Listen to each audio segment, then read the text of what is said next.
আসসালামু আলাইকুম। তো আমার এই পিছনের জায়গাটা দেখতেই পাচ্ছেন কি অবস্থা হয়ে আছে, আর এখানটাতে আমার কোয়েল পাখির খামার। তো আজকে ভাবতেছি যে এই জায়গাটা আমি পরিষ্কার করব। অনেক দিন যাবত এই জায়গাটা নোংরা হয়ে আছে, একদম ঘাস গাছালি হয়ে গেছে। হয়তো পুরাটুক পরিষ্কার করতে পারবো না, কারণ আমি একা। আর দেখি কতটুক পরিষ্কার করা যায়।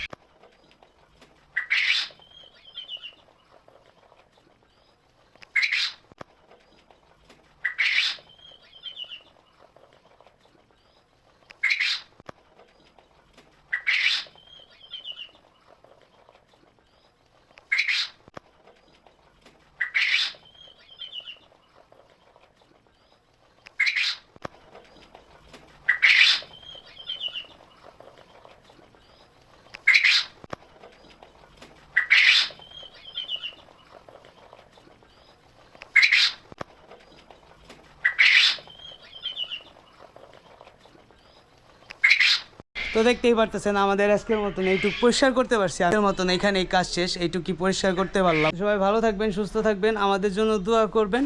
আসসালামু আলাইকুম।